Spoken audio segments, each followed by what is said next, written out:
earth. And I think that like stuff that's generally distasteful to most humans is just not going to spread fast, right? I mean, I don't think people are going to read it. Okay. You know? Yeah, I was trying to stump myself on examples that might not be, that might violate the social contract outright.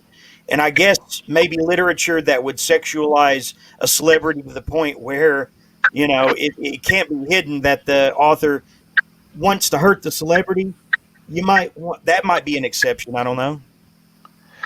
Yeah, I mean that like crosses the line into like a almost well that crosses a line in a certain degree, like as far as like call to violence, maybe, right? There was actually a case of that. I think it was. I can't remember if it was in the UK or the US, but basically, it was a guy who wrote a sexual snuff fantasy about a girl pop group, and he actually got arrested for it. Mm. Wow. Which country was it? Russia or America? I think it was in the UK, but it might have been in the US. I can't remember. Well, the UK doesn't really have freedom of speech. Right. Yeah, I'm pretty. I'm pretty sure it was like I don't think it was a girl group that was popular in the US. So I'm pretty sure it was the UK. Yeah, I mean, the thing is that when we asked Drew that question, right, he was like racism, but then he was like, well, if somebody does it this way and it's a redemption arc or whatever, he didn't say that specifically, but right, I mean, if it's clear that the author understands that, this is a genuine problem in the world and the character is, being stood up as despicable or, you know what I mean, that type of thing. So it's like any kind of thing I can come up with where I, think, oh, that's a subject I would, say it crosses the line. I guess I'm creative enough to come up with a way to write about it to where I would, say it's okay. You know what I mean? That's the thing. Yeah. It's like I find this stuff to be like very creatively challenging. It's like right, exactly. Yeah. How bad can your imagination get and what you want to write? I guess. Exactly. Yeah. I mean, and you could still write it from a perspective, right? That's not morally reprehensible, right? As the author, you know what I mean? You can come up with a way of writing about something that is morally reprehensible where it's evident to the reader that the author is not, right? I mean, you can do that. It's not, it may be tricky, but you can do it. Obviously, it's done all the time, right? He said protagonist using hate speech. He didn't say antagonist. I mean, he's obviously talking about like, Turner Diaries type shit. Well, yeah, I mean, I know, but this thing is, right, like that, when you say this is what I don't like, or, it instantly makes you, like you challenge your brain to come up with a loophole to do it, right? You know what I mean? Like that's just the nature of the beast, I think, right? That you're like, okay, well, let me see if I can figure out a way to make it, acceptable, right? So, and can you think of any examples of being censored? Have you ever written been taken down off Amazon? She's frozen. Jeez, man. Okay, if she comes back, pause. Everybody pause. Okay. Yeah, I didn't want to say in front of our guest my experience with having work taken down because I had a story taken. Oh, hi, Ann. Okay, go on. Have you ever had anything taken down off Amazon before you freeze again? Yeah, I had to change the cover on the first edition of Life because there was somebody being hung on it. But I'm so stupid. Yeah, I've been subject to a lot of more insidious, subtle, passive-aggressive forms of censorship. Like I'm shadow banned everywhere, and I've checked. I can't promote myself because I'm shadow banned on every single form of social media. Well, then you need to get on godless.com then. Yeah. I was going to say, as to the other half of what we're discussing, I was going to say, I don't draw any lines. I don't think anything should be off limits. But then I remembered there are forms of fiction that can commit libel. And it's been done to me. There's been pornography written about me in a sort of Holy shit! Oh yeah.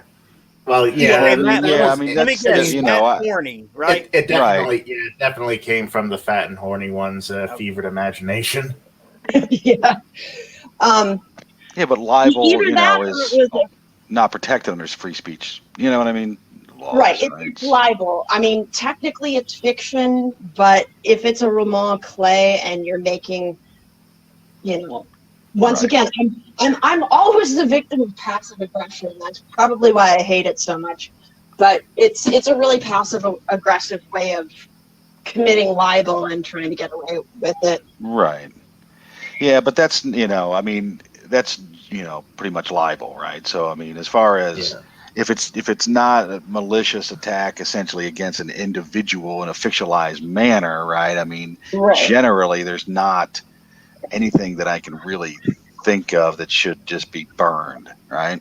Yeah, And yeah. I mean, if like, he had written that about a completely fictional character and it hadn't been meant to harm a real person, I Right, to mean, it would terrorize a have still, specific human, right? Yeah, yeah. right. It would have still been crappy writing, but I wouldn't want it removed from existence. Right, right,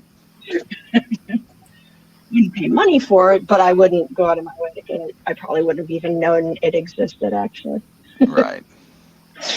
I mean, there's plenty of stuff. I mean, just about any kind of perversion in the world lives on smash words, right? I mean, it's So I mean, Yeah. it could live there, right? I mean, it's fine, because most of it's written terribly, and even if it's not, right? I mean, I don't think that something like that's just going to spread. Like, I don't think it's all of a sudden it's going to catch fire. That you know, Right.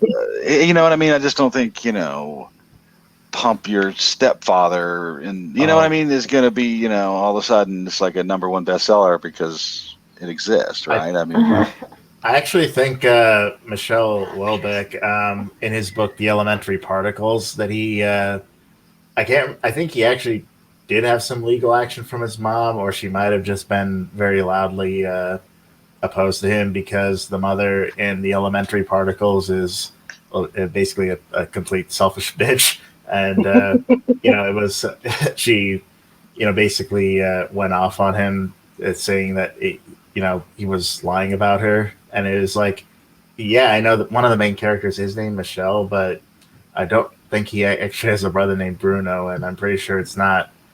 It's only very loosely based on his actual life. So it was a kind of a case of like, you're protesting a little too loud about that. No shit. It's like, Yeah. well, this wasn't necessarily about you, but you seem to be confessing. right. Um, So I actually had Smashwords ask me to unpublish a book. Mhm. And then I like it was interesting because they refused to unpublish it themselves, but they just told me to unpublish it. And so finally I did, just like, because I don't know. I unpublished all the books that were on Smashwords for a while because I just wasn't sure about them, but I don't care. So I put them back up except for that one because they had like written me a note basically just saying unpublish this. And I was like, why? So the thing is that it's like a really horrible, really dark, like awful rape story about an SS officer. And so obviously I didn't want to bring this up in front of our guest who mentioned racism. But the thing is that my problem with my takedown request is that if you go to Smashwords and you type in Nazi and you make sure you've got the adult filters all the way off, you will see all manner of Nazi romance and erotica.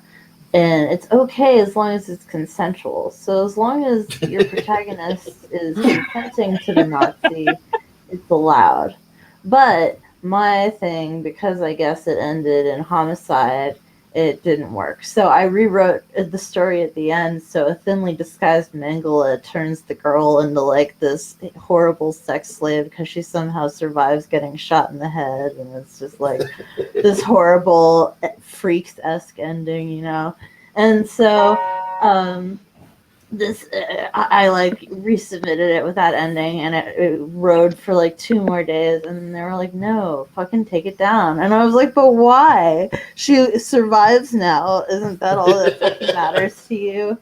And they're like, no, because he intended to kill her, and even the main character was surprised that she survived, so take it down. And I was like, okay. And then I just proceeded to not unpublish it or do anything with it for the next like 2 to 3 weeks. And to my knowledge, I'm sorry, I jumped in. Go ahead.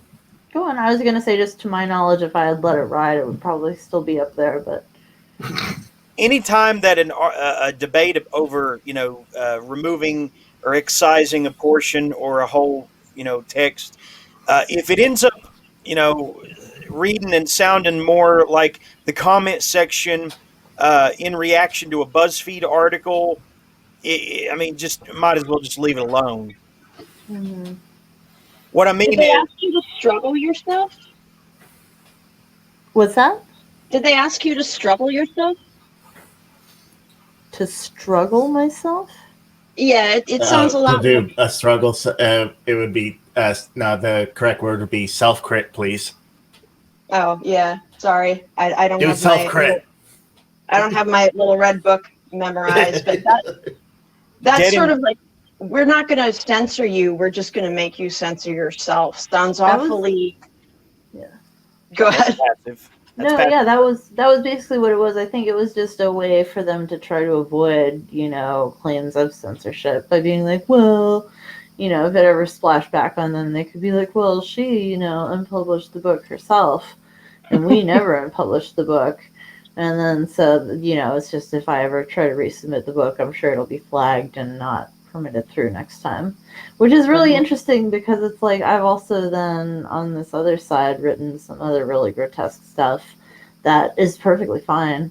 And I guess it's just because it doesn't end in murder, which is just like, man, okay, whatever. I've seen shit on that site. There's one that's like a woman has sex with ducks and gives birth to ducklings or something. What is the name of that one?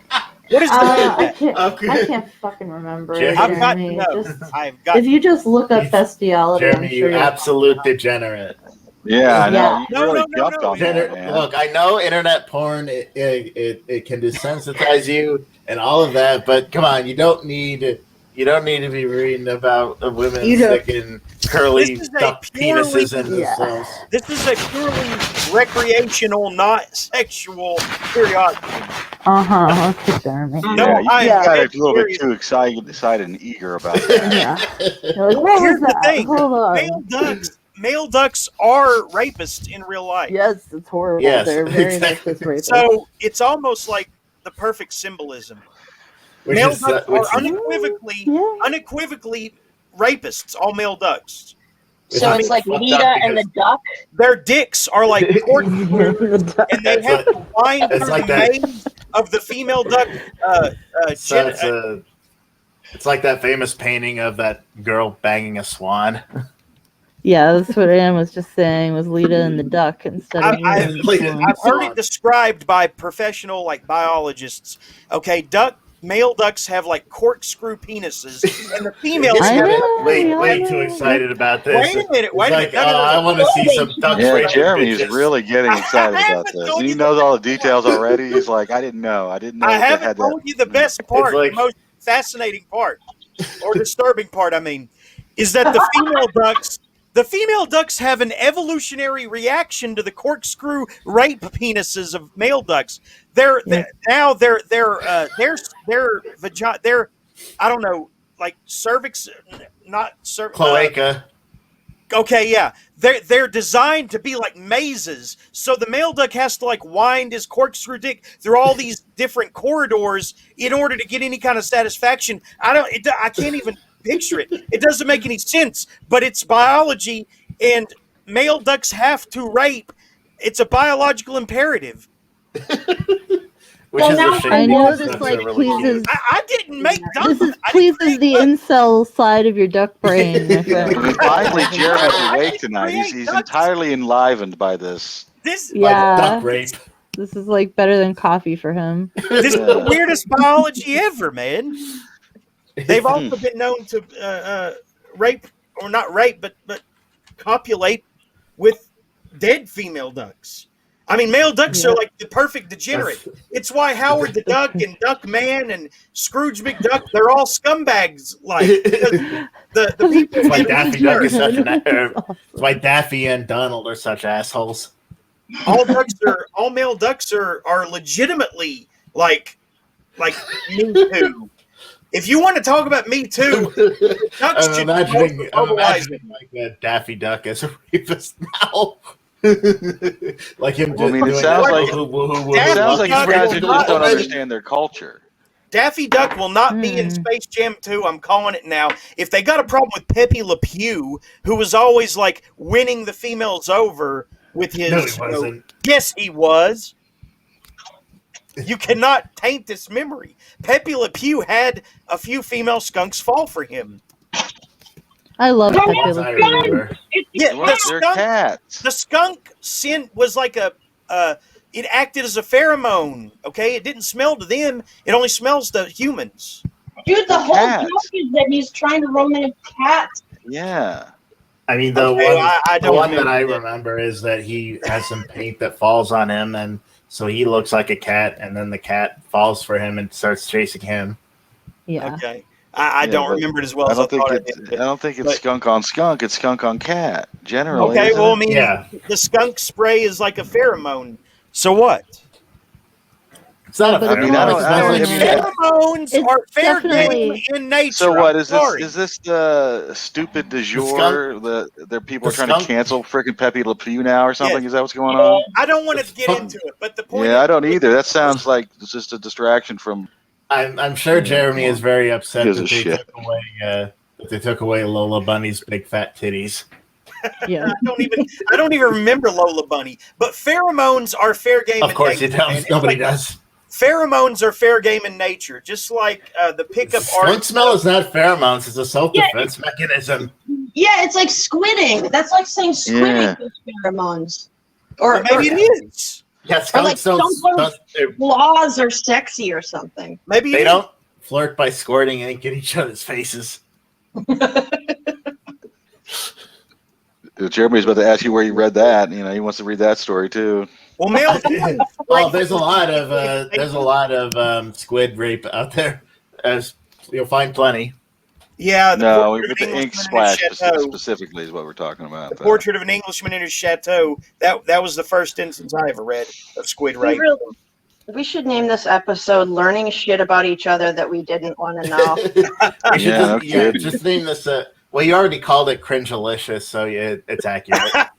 Yeah. I never said I got off on squid or duck rape. I'm just saying You didn't it have to. happens. You didn't have to. You showed your ass.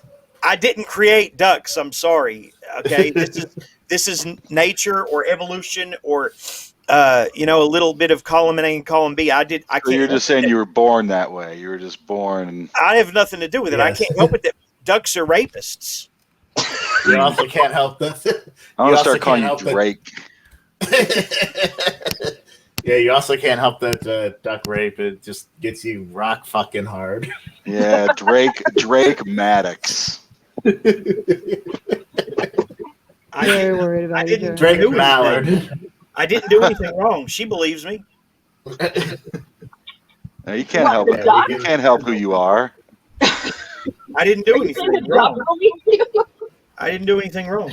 What were we talking about before we got off on this Censor tangent? tip. Yeah, before you mean yeah. Jeremy got off on this tangent. Okay, what I was going to bring up was Dead Inside by Chandler Morrison. This guy, to this day, motherfuckers are lining up to give either 1-star reviews or 5-star reviews. This guy Yeah. is the most polarizing figure in all of literature, and I respect him for it. I'm a little bit intimidated to actually read this, because if I Mhm. couldn't finish Mother Maggot, which Oh, doesn't it's get not as bad nearly as the Mother reaction that Maggot. this Mother Maggot doesn't get nearly the reaction that this one does, and Mother Maggot has people lining up to rate it one or 5 stars too. This guy has to be onto something to be that polarizing to that large a population of readers. Well, I mean, he was basically the victim of I know.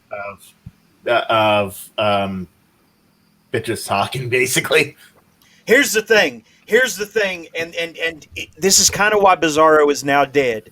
You can say it's not, but as far as I can tell, it's only Carlton Millick is the only one publishing a book every quarter. Okay, I'm as far as I'm but he's concerned, also a bit of a madman. yeah, but as far as I'm concerned, Bizarro is kind of dead. It's kind of in its death throes. It twitches every now and then, but its brain activity is slowly, fading. It will be remembered for its good and bad points, whatever. And those authors may still go on to, do other things in other genres or whatever. But here's the thing: this constant need to top the previous, participants with gross out contests and Wonderland, performances and everything at BizarroCon. They finally found somebody who topped them all, and even though it's not professional resentment, it's a kind of moral, upheaval that they stand behind. They kind of have to admit deep inside that they kind of fucked themselves in the end, because Chandler Morrison topped every performance that ever came down the pike in that genre. I mean, he topped everybody. Okay, let me just say this. Let me give you my opinion. Have you read Dead Inside? No, and I know that there are certain scenes that I probably will put me off too, but okay, well, I don't know. I feel like part of the mystique of Chandler Morrison in these reviews kind of is partly because he's a cutie. And I think he attracts a certain type of edgy young woman who gets really excited about his work. And then I think other people get really offended by his work. So I think that attributes for two sides of the reaction. And I definitely gave the book 5 stars because I think it's, it accomplished what it set out to do, and as a piece, it's very good. But I just don't buy into the hype quite as much as I think everybody else does. And I've read another one of his books, and I really, I think they're both good. But I would be really interested in your opinion, honestly, Jeremy, because I'm not sure that I am as 100% on board this train necessarily as everyone else is. Which train? The Chandler Morrison train. Morrison train. Well, you said he was a cutie. I mean, well, I can think someone is aesthetically attractive and not necessarily resonate with their work, but so you're saying that you're not a fan of his work, or you're just a fan of him? Is that what you're saying? Holy shit, Jeremy. No, I'm not challenging here. I'm just trying to. No. I just need to say, I feel like I have explained. I feel like his work has intersections with themes that interest me. So I'm inclined to read his work. I guess I just don't take a lot from his work. So I don't really, I'm not on board really the Chandler Morrison train just yet, although I am excited. I'm looking forward to reading his Splatter Western. I think that should be interesting. I'm not sure exactly when that's coming out, but it should be good. She would buy his calendar, she's saying. She would buy his calendar. Yeah, no, I don't think I'd do that, but I mean, I definitely bully him on Twitter because he's got a very carefully constructed internet persona that's a total jackhole, but at the same time he's pretty cute, so it's I can't help but I see his posts come up and I have to look at whatever his fucking Twitter feed is saying now, and then I'm mad Jeremy, inside. I would buy your calendar. He does on his Twitter. He does seem to be intentionally constructing this Bret Easton Ellis. It's a persona, you know, it's a character. Freddie who? Bret Easton Ellis. Yeah, I don't know. The You don't know who he is?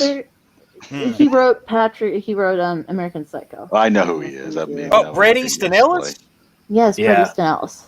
I thought you were saying Freddie Sinellis. No. Yeah, he's. No. I Clean the read worms something out of your Freddie ears. Ellis. Clean the dump come out of your ears. Yeah, no kidding. Okay, well, I mean, has anyone here ever had a reaction to their book that just keeps going for like 2 years later, like he has with this book? Regina, maybe you have. I don't think I have had anything like that, and I don't know if anybody else here has had anything like that. And I'm definitely, again, I'm not saying that the book isn't good or resonating with a fan base, but I think that like a marketing helps sometimes a book, and I think that that's kind of sometimes the case, and that might be the case here. The controversy probably did more for the book than than did to hurt it. And what's your most controversial book, according to readers? Can you hear me? I turned my mic off. Yeah, I can hear you. So apparently it's not off.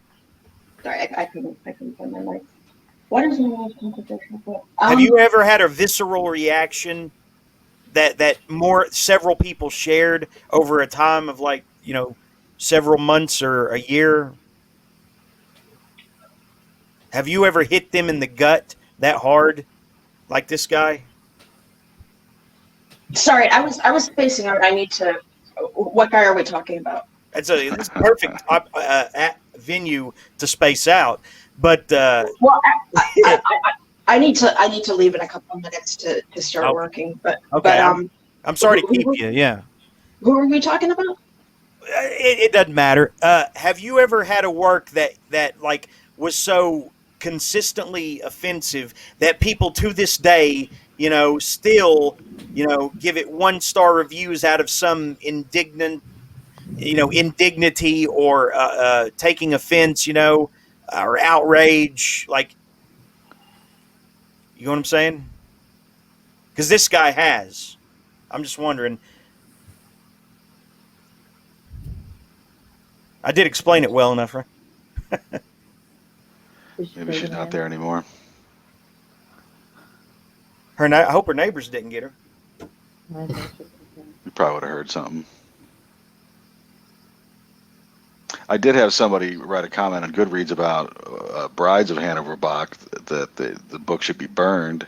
Really? Yeah. Is that's the one that you based one of the characters on, the guy Joseph Fritzl who kept his daughter in a... No. That's what I'm saying. That's not even that one, right? Which one was it, Son? Yeah, that's Son that you're talking about, right? But Brides is, and what's funny is that like she has the Hanover Block listed as one of her favorite books, and then she got partway through the sequel or whatever, and then she says, "Just burn this book." That's hilarious. I think the funniest 1-star review I got is so there's a little background on this, I suppose. I reviewed this like book length zine, which was like interviews with various power electronics artists, and there was one in there, review in there. The artist was an open neo-Nazi, and I wrote in the review that the neo-Nazi artist was a whiny bitch because he was. He was just constantly complaining about political correctness and all of that. And I guess it made some guy who was also a neo-Nazi mad, and he went and gave my first poetry collection a 1-star review. It was probably just because it was poetry. No offense, man. Yeah, but Jeremy, do not try to go find this comment wherever this comment may live, right? So I don't care. Good. I'm hopefully it lives and dies here. He's trying to I get just the don't most want out this of this. person to anybody know who this individual is that said this. I don't care that this person said it. I think it's funny, right? Okay. So I just wanted to. But I still suppose that the funniest. Anna, you're in here. You're in here twice. Should I kick your previous Yeah, Kate might read it. Because you're Which one is the real Anna? This is the real answer, I think. Go ahead, You'll Ben. never know. But Yeah. I was gonna say, I still think the funniest negative review I got was a 2-star review where the review just said no. Yeah. Yeah, my favorite one on Bloom and Dark is the title is "Sucks," and then the body of it is "Sucks." I don't think they like this.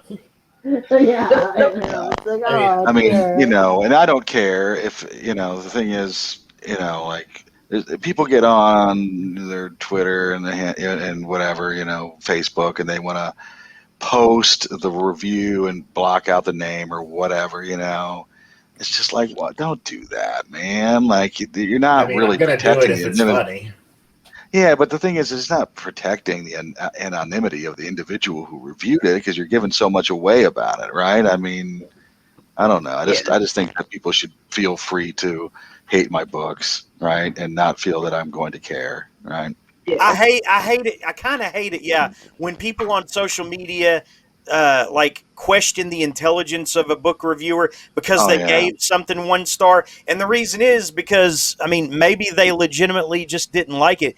Maybe it right, doesn't have to do with they didn't like see your genius on every page. right, You know. exactly. Yeah, Now, when people do it for political or agenda-driven reasons, yeah, that's when I don't quite care for it. But I mean, I'll leave a poor review for something just as quickly as I can a good review. And the whole point is being intellectually honest about what you're reading, and that's not hard. I think that as long as you keep that kind of baseline attitude, then you're okay. When you start trying to just keep it consistent with whatever political agenda you have, then that's not being fair to the work, the you're bringing up author. politics a lot Can you tonight, hear me? Jeremy. I can hear you, Ann. Yeah, You what's up? You might want to try going out and coming back in because your mic sounds really terrible. Okay, I'll plug in my headphones and see if that helps. Yeah, I we're was gonna finally answer your question before I go. sure. Yeah, we're probably winding down. I think everybody's probably about to desert me. But one thing that I did want to bring up before we put a bow on this censorship in literature thing, because I wanted to get the most of it I could for Drew. The whole circus that was the obscenity trial for Ulysses is really something that if you want to entertain yourself, look into it. It was back in 1920 or 1921. This magazine that was said to be largely feminist, called Anderson and Heap, I think.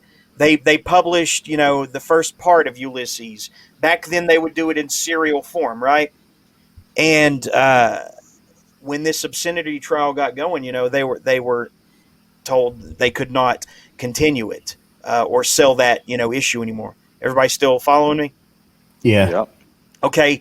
Then get this: they hire a lawyer who tells them to stay silent the whole trial so that they can appear conservative and nice and ladylike. Okay. And then the judge totally eats it up and says, I don't, he says something about how I think it's James Joyce should be ashamed for taking in Miss Anderson, here. Hmm. And she stayed silent for the most part, but she did kind of butt in and say, Your Honor, I do publish, I am one of the editors for Anderson and Heat magazine. And she says, I believe that you were taken in by this man. Otherwise, you would have never made such a critical error in judgment. He fleeced you. He bought the whole silent, ladylike thing to the point where he blamed James Joyce for like sending mind waves at her or something Yeah, like yeah. that. It's just really funny shit. And then the guy who was representing it, the girls Anderson and Heap, for publishing Ulysses originally, he later said that he couldn't believe that they published that garbage in what do they call it when you write a letter to somebody? Editorial. No, something with Communication. Well, I mean, it's What not do you go? communication. It's I don't remember the fancy word for it. It's not communication, but anyway, The he wrote Comstock Act. Correspondence? correspondence. Yeah, Okay. in correspondence with some other publisher. It would come public later that he said, I can't believe they published that garbage, but apparently, he was willing to get on board I to mean, defend it them. seems like if somebody would have read it or tried to read it, they'd be like, well, nobody's going to read this. Who gives a shit? Right? I mean, right? Get this. The I guy mean, come lined on. up. Oh, okay, the prosecutor only had one witness for this obscenity trial, whereas the defender, who later said that it was garbage himself, even though he got them off, free, he got several defendants, at least 5 or 6. All of them also condemned Ulysses, but said that, either the ladies, were, a poor judge of character or they didn't know what they were doing. Only one author defended the publication of Ulysses, and it was author John Cowper Powys. Does it ring a bell for anybody? Nope. No.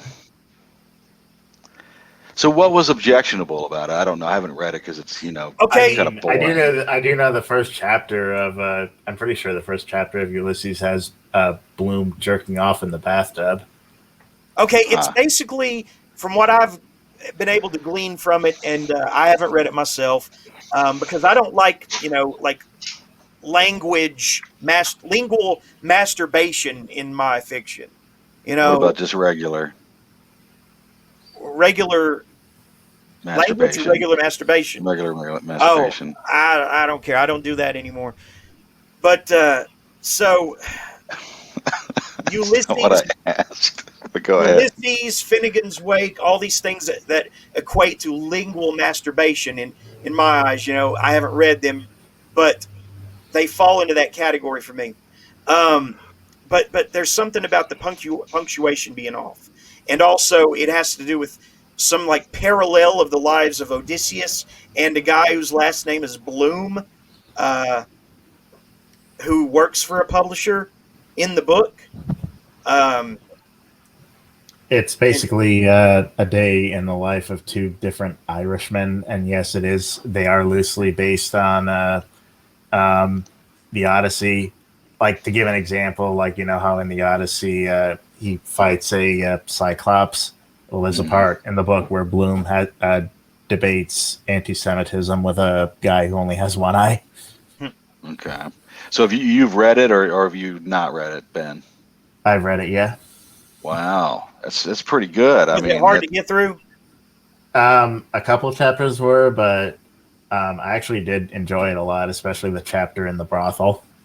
That chapter is like bug fuck insane because it's like Bloom's incredibly bizarre fantasies. Okay, I'm surprised. I mean, you've got to be like one of the few people who've actually read it. T.S. Eliot was what praised it later in a review in the Dial magazine, a magazine called The Dial.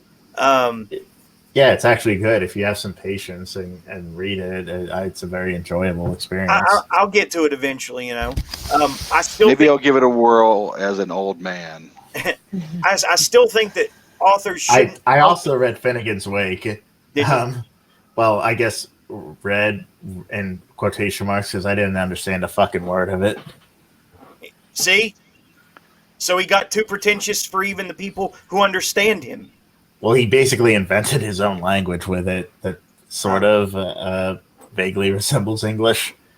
It involves a lot of...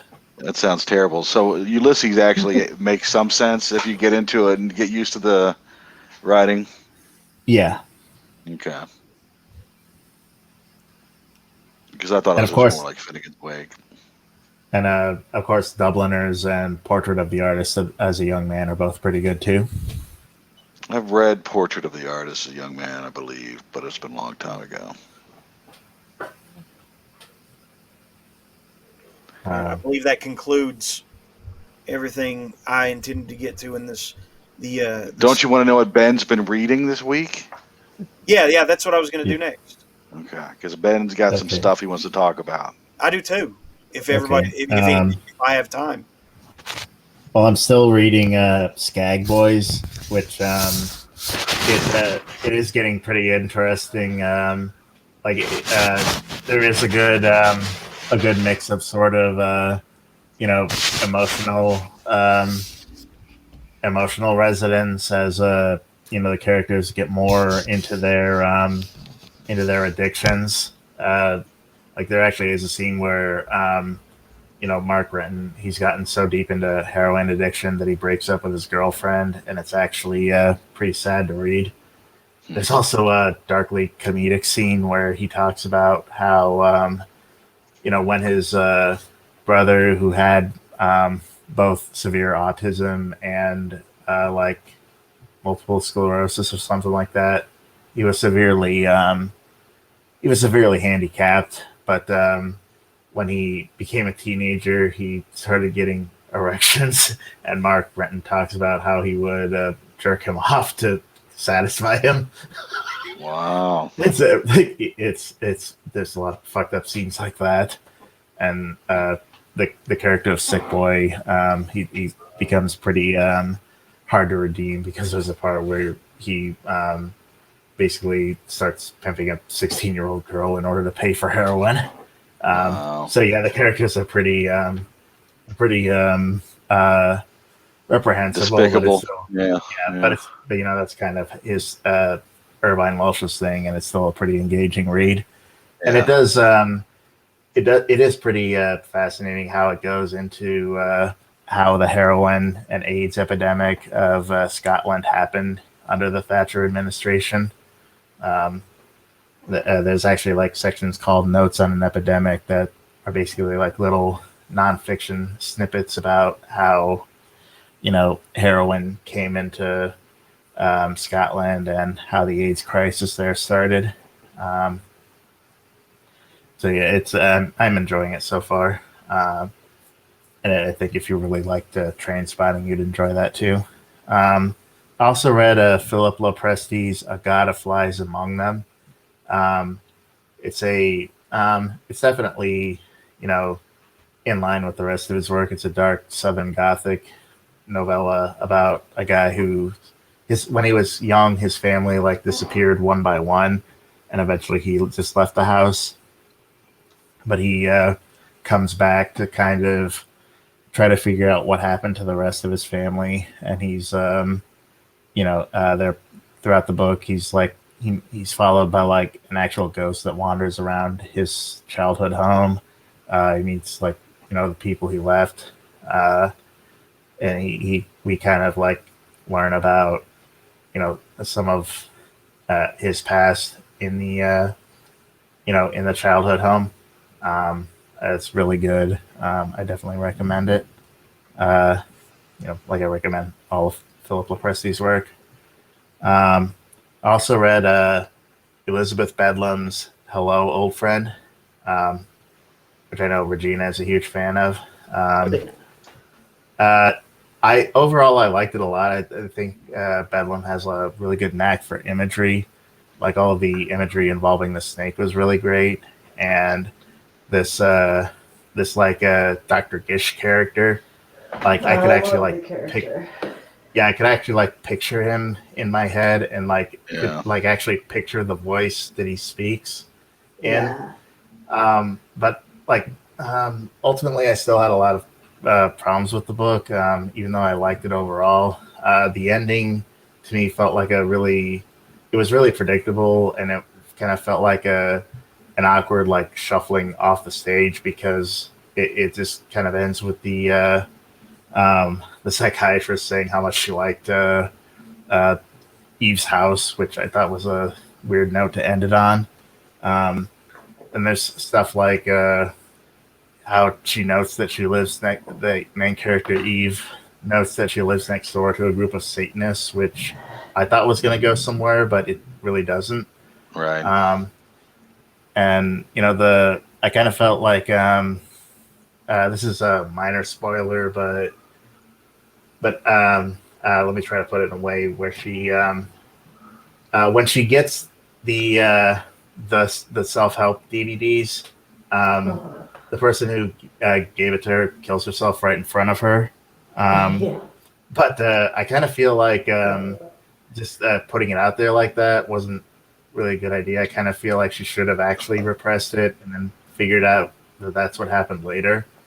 So I think yeah, I think so. I think it was a good book, but I think there's a much better one that's in there.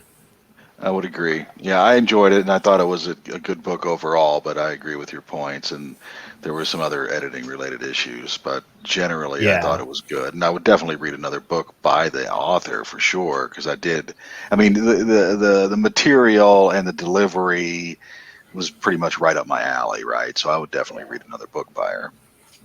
Yeah. I think you would really enjoy this one too, Regina. It was Four Circles by Meg McCarville. Meg McCarville is a sex worker, a performance artist, a model, and just generally really fucking crazy. She Four Circles is a memoir of her time in 4 different cities. It's a little bit just disjointed, but that actually kind of helps with the intensity of it. Like in the first chapter, where she talks about living in Chicago, where she's actually from. There's a really hilarious part where she talks about that she hates both anal and oral sex, and at one point she actually did a zine with a male friend of hers who also really hated giving oral sex, except as she notes that she's pretty certain that neither of them have actually ever given oral sex. But there's also a section in there where she recounts a really traumatic miscarriage, which was difficult to read. That's true. She also talks about the living conditions that she's lived in, like how she's ruined. She and her roommates have ruined nearly every home they lived in by just being complete fucking slobs.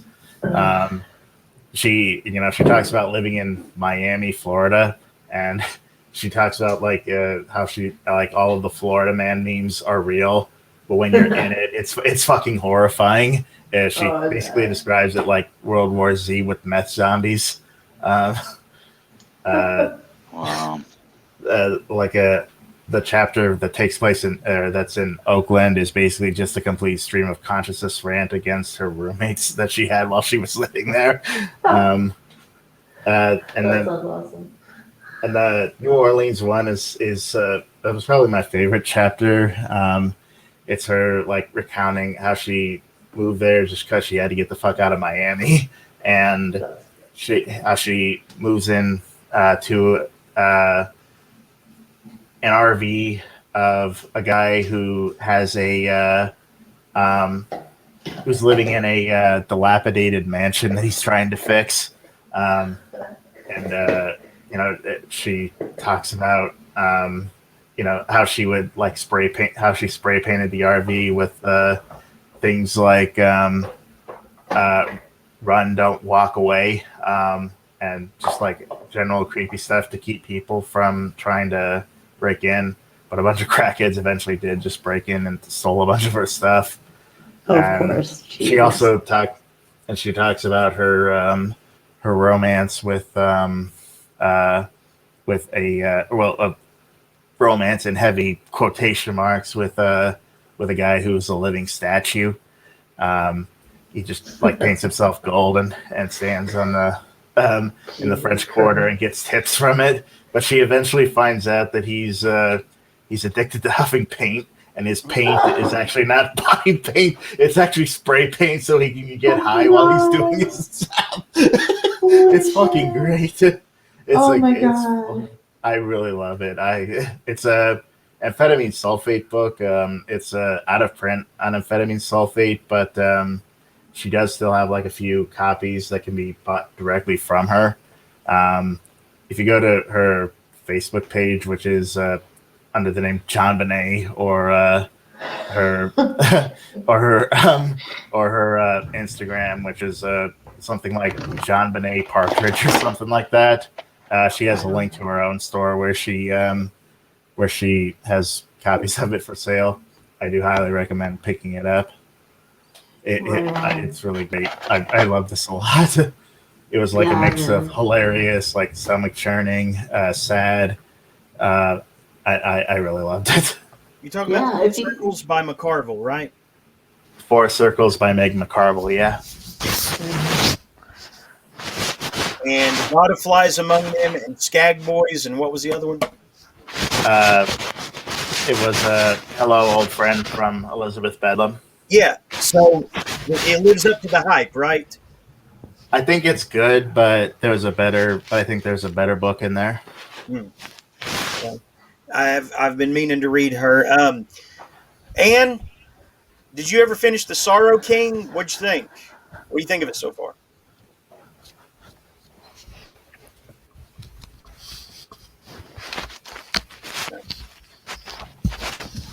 Oh, your microphone's not working, Ann. Can't hear you. Well, what'd you think of The Sorrow King?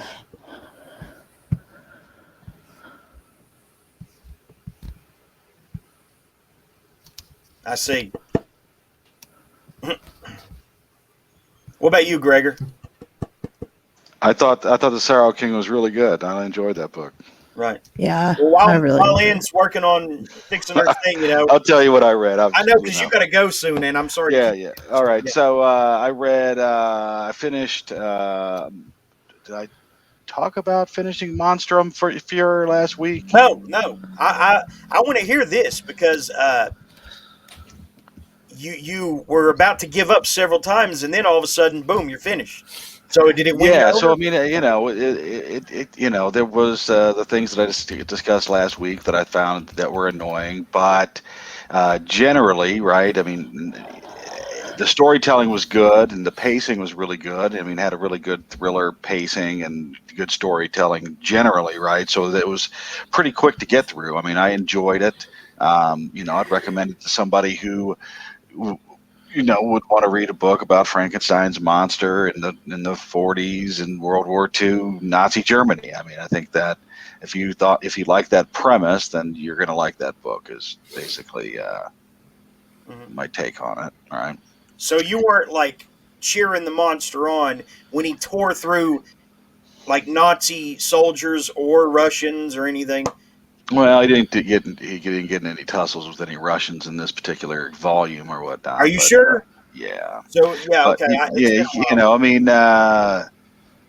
thought that the monster was well done. And yeah, I mean, it's cool to see a Frankenstein's monster ripping apart Nazis. I mean, that's pretty cool. Yeah, I mean, that was cool. But I mean, it was even, it was better than that, really. I mean, that kind of description doesn't really kind of get to what's good about the character. I mean, the monster is genuinely a character in the book, right? And he's a complex character, which is interesting, right? And it's not just moral ambiguity.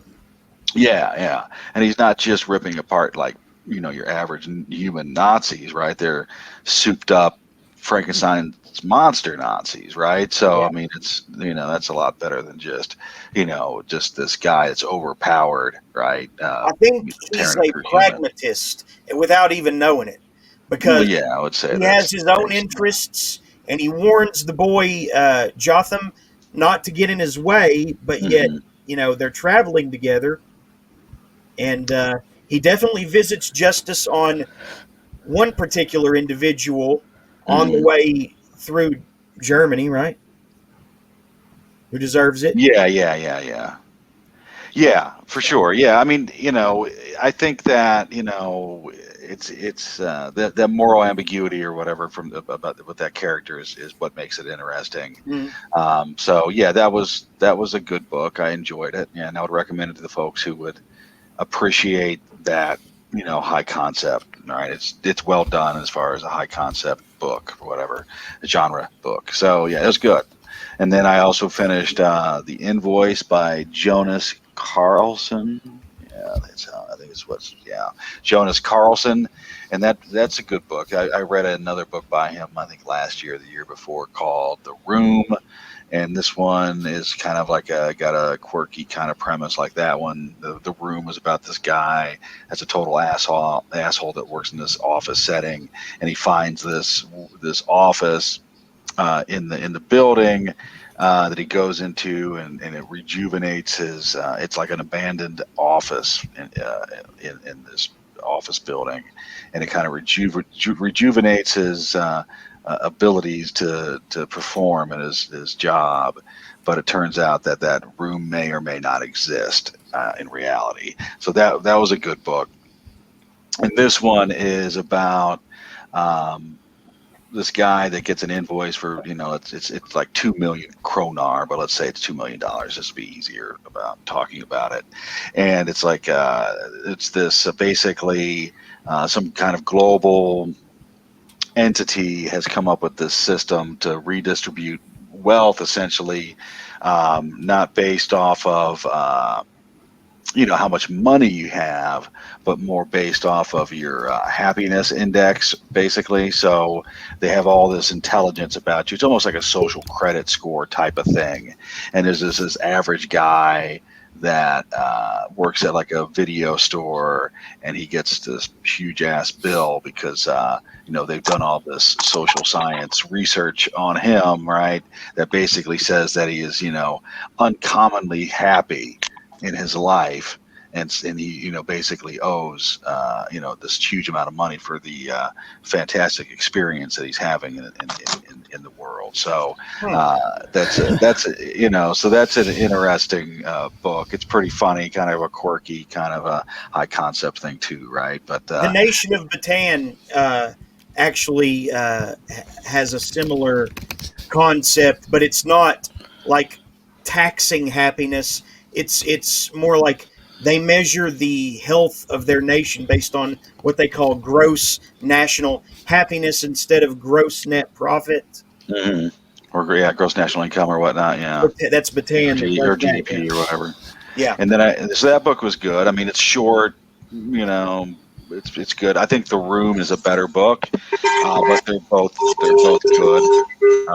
And then I also started reading Lost Souls by Poppy Z. Bright.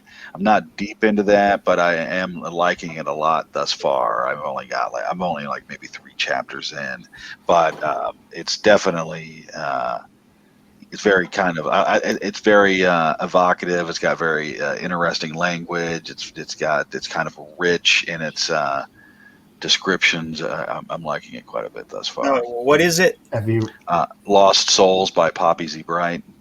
Okay. Have you read Exquisite Corpse? No, I've only read a single short story in a like a supernatural Sherlock Holmes anthology that this author was in. I really liked that story. This is the first book that I've read by Poppy Z. Bright. Yeah, I haven't read this one yet, but I definitely recommend Exquisite Corpse. That's a really great one. And poor Anne, you're having a lot of trouble, aren't you, Anne? Yeah. You're. There's 2 of you in here again. Which one can I trust? Neither of them. I don't know. All right, I'll kick the previous. And so was that all of yours, Gregor? Or? I mean, other than William Butler Yeats poems, that's it. Yeah. Okay. I know you got to get a move on anyway. It's 10 till midnight for you, so. Yes, it is. It is. I I'm should sorry, go, but Regina, what did you read? God, I've barely read anything this week. I read Gob and Nub by Simon McCarty, which was something else, as previously described. And then I also got about halfway through Insane Bastards by Wayne H. Garrett, I believe is his name. Insane Bastards by Wade H. Garrett, W-A-D-E. That's kind of a dick. Yeah, that's too bad. It's an interesting book. It's certainly, again, it's kind of in the vein of splatterpunk. It's just one of those kind of shock horror books. So very disturbing cover. Yeah, if you don't like clones, it's definitely a troublesome cover. Yeah, I just I don't know. I've been kind of puttering along this week. I've been editing so much this week that I'm basically reading my own stuff, and I just hate that. And I just haven't had a lot of energy to read, unfortunately. What about So, Apocalypse and Chill? oh, I finished that last week. Okay. Yeah, But we that had was really Neil a fun Bimbo book. was in the chat earlier. Yeah. Yeah, I saw that. That was really nice to see him in there. Neil is very fun. Yeah, I should continue that series sometime soon here. He is very creative as an author. And he said that he had some kind of news brewing, so I'm looking forward to seeing what he comes up with there. Yeah. Yeah, mostly I feel like I'm just waiting for Godless to open up so I can buy some books and Right. support some authors. Yeah. So, Anne, what did you think of the Sorrow King before we start to wrap up here? I actually really enjoyed it. I didn't mean to give the impression that I didn't. I was just really annoyed that you were asking me another question after you bowled over my attempt to answer the last question you asked me. I was like, does anyone really care how Oh, I it's answered like this you were question? It was it was technical. Nothing. It was technical issues. It you had were nothing to do muted. with that. I never heard Yeah. that you were muted. Yeah. Right. Sorry. All right. That's all right. Yeah, I actually really enjoyed it. See, guys, I told you she was mad at me. Well, something one. Now, Well, you asked me a question. I had to think about it, formulate an answer, and I open up my mouth, and you launch into this shit about this boring Irishman. I could not hear you answer though. I tried. I don't think I thought you were muted. I think you were. Okay, I wasn't on my end. It looked like I was okay. Yeah, we on couldn't mine. hear you. Yeah. All right. You forgive me? But you should still be mad at Jeremy. You forgive me for you being muted? I forgive you for that. I'm just still pissed that you're masturbating about ducks. Yeah, that is a bit disturbing, Jeremy. I don't Stop masturbate. masturbating over duck rape. I don't masturbate over anything. Oh. We didn't need to know that either. But He tells us that all the time. actually, more interesting than my reaction to the Sorrow King was the actual answer I had for the question you asked me previously. And the thing that, to my surprise, the thing that always offends people about my writing is that my characters are so unpleasant and they make them feel uncomfortable. And, I don't give a fuck if characters who are realistic human beings make people who think they're perfect uncomfortable. My characters reflect the way that people that I observe in the world actually act and seem to be thinking. But Right. the funniest response I ever got to the unpleasantness, I call it realisticness, of my characters was my own cousin bought my book. I don't think he even told me he bought my book, and went online specifically to like chew me out for being such a stereotypical grumpy Gen Xer. And he was like, and we were really close when we were kids. I still love the hell out of him. I mean, he had a couple of kids, and he's kind of his kids are kind of a handful, so he kind of got wrapped up in that. But I think he was having a bad day because he went online specifically to express, like, back in the day when I was a disgruntled Gen Xer, I would have liked this protagonist, but now that I've grown up, like, I was like, dude, are you mad that you got stuck with a bunch of kids and I didn't? Because that's what this sounds like. Yeah, that's pretty weak. Yeah, I still love him. Sorry, Paul, if you're listening to this. I don't mean to make you sound like a grumpy old man, but you're a grumpy old man, dude. So, yeah. I was. My feathers were a little ruffled because I had to rack my brain a little bit, and I was like, oh, there's a funny story behind people being offended by my writing, actually, and it's one about my crazy family. But yeah, all I've done, most of what I've read this week has been lawyers' websites and like legal websites because I'm trying to get out of my lease before I get killed without, owing tens of thousands of dollars or whatever. I thought you were maybe ramping up for a lawsuit or something. Oh yeah, I am. I'm gonna sue. I'm gonna sue for rent abatement, Okay, and don't I talk need about to it on sue. here. That's the best way to lose is if you talk about it in public. Yeah, that's true. What's her name found that out? Akila, actually, was that her name? Her goofy ass name, the woman who sued Sargon of Akkad. Yeah, she was constantly bragging on Twitter about how she was going to financially ruin him, and the judge in court was like, you're kind of telling the whole world that you're suing for malicious reasons and not because he violated your copyright at all. So yeah, probably They should will I, they will I look don't. up your internet footprint. Yeah. I mean, Yeah, I don't like Sargon of Akkad at all, but she was really stupid. Yeah, She yeah. I mean, she couldn't even just shut up about it.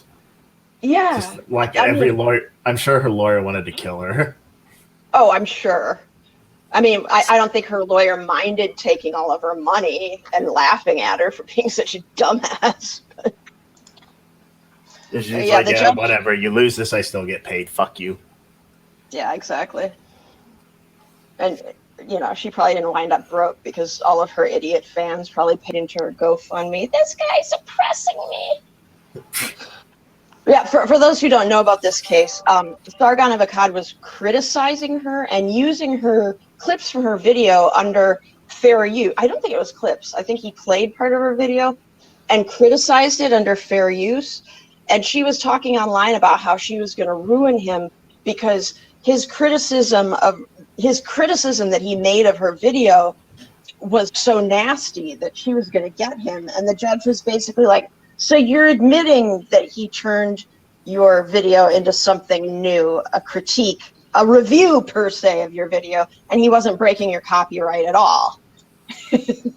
You said this on social media in your own case. So yeah, that's a long-winded way of saying, wow, I really need to get to work. Why? I should have I just know. And walked away. Gregor, you need to get sleep, man. I'm sorry to keep you. Yeah, I want to hear what you read though. Okay, well, Bone Set and Feathers is it's about that time in history that we look back on so often, and use as a metaphor for less, things of less finality, the witch hunts. The main character Odette has been slowly, fortifying herself, her body and her spirit to be impervious to fire. And these witch finders, they'll burn down entire villages if they can prove or even lie about women being witches. You really get a feeling for how sleazy they are and how it's not out of any kind of religious piety. Even it's just that they like to fuck up independent minded women and. But this isn't.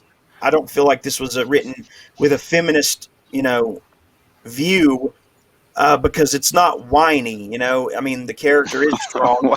That's great. Yeah. And I mean, all the female characters, that they're like real people, and so I could sympathize. That's the clip they need to take from you tonight. Yeah, Jesus, what the fuck, Jeremy? No, well, I mean, I feel that there's There's rad fem shit, and that's different, but like actual feminism is humanism, Jeremy. Come on. well, I mean, no, that's what I'm saying. I definitely don't mind, a woman, being able to formulate sentences. What I have a problem with is when it becomes Christ. like, he's talking about a real doll. like you're talking about. That's where I draw the line. Yeah, whining. How do you feel about voting? Women voting is a lot past forming. I think they should get out the vote. I should think. That's good. At least you're there with us. These whiny sets of holes can't put anything together. Am I right? As I've said, I have women in my real life, who are more resilient than me and I consider them friends, so it's cool. But the point is, and this is meant as a compliment, that Gwendolyn Keist's Bone Set and Feathers, more than anything, what I appreciated about it was that the ending does not come off contrived. It was earned. The payoff was earned, and that it didn't kind of try to cheat with any plot twists or looping back around to the beginning, which is so overused nowadays. It's just she uses what's there and what's in witch lore and the history books about the Salem witch trials. She uses it all to full effect to come up with a satisfying ending. And the character Odette is really sympathetic, but also respectable. And it's really interesting how she's able to fortify her body to the point where if they try to grab her or touch her, their hands burn. It's like they get singed. So, and she spent a lot of time fortifying her body to get that result. Really interesting book. And, I got my way, through it pretty quickly because I was heavily invested. And the other, I don't remember what all I read this week, but I know there were some duds.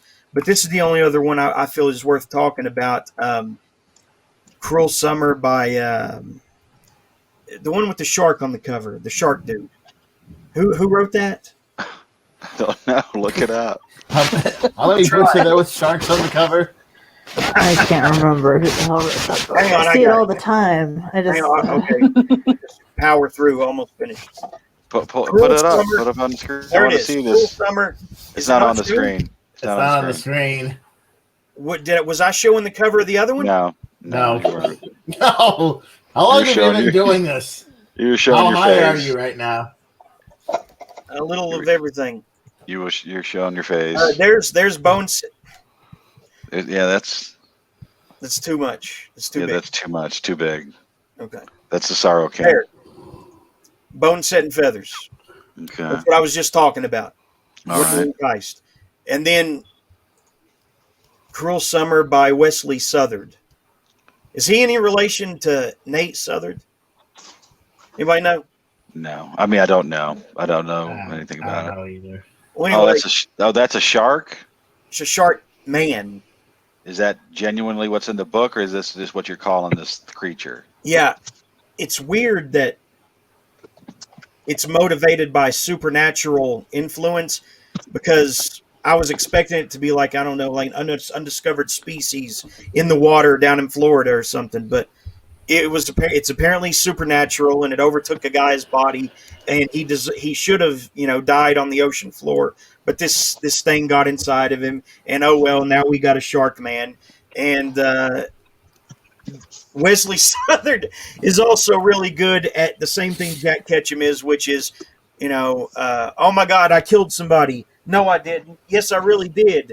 It wasn't just a dream, and I can't live with the guilt. Oh, woe is me, So Wesley Southard's really good at that, like Jack Ketchum is. Okay, are you following me? I am following you, but was there anybody slapping the water and then the shark jumps up at him? No shark falling, no. Okay. He's still, realizing that he's supernaturally still alive. It hasn't sunk in yet. It hasn't sunk in yet. Get it? Oh God. And I've got to end on that note. What else can you say after that, right? Yeah. So it really is a shark man. That book's about a shark man. It hasn't sunk in yet. Jesus Oh, Christ, man. Jeremy, let us go. Let us go home. Never. Yeah. Never. Either let us go home or share some of your drugs. Yeah, no kidding. What are you on, Okay. man? Email Get me out some of of the here, drugs. Yeah, he Get did. out If you here. say share your drugs, he kicks you right out the door. Email, send, share your drugs on this web space. Email me some of your drugs. I will have a more comprehensive review of Cruel Summer next week. But Leave a comment on this web space, and Jeremy will send you a pill in the mail. Like No, he hell. won't. He'll never do that. Right. Subscribe, he'll send you 10 pills. No, I Yeah, will not. No, he will not give up I any can't of his afford that. pills. Jeremy is giving away pills like candy here. No, he is not. So, okay. Are you taunting us, dude? What do you mean? Is that Regina? Somebody Is that was you? shaking a pill jar. Oh, Yeah, all over the floor. I knew I wasn't the only one. Okay, Gregor, please don't kill yourself. Life is worth living. I'm You can go gonna now. kill my Never mind. dog on Okay, go accident. all right. I release you. What are you going to play us out on? Well, don't answer then, asshole. Good night, folks. Sleep Good tight. night, Regina. See you next week. Good night, Take Anna. care. Good night, Moon. Good night. Good night, Despair. Good morning, Nightmare. Good morning, nightmare. Okay, I'm out too. My internet's about to go out again. It's the final countdown. How'd you know? Psychic powers.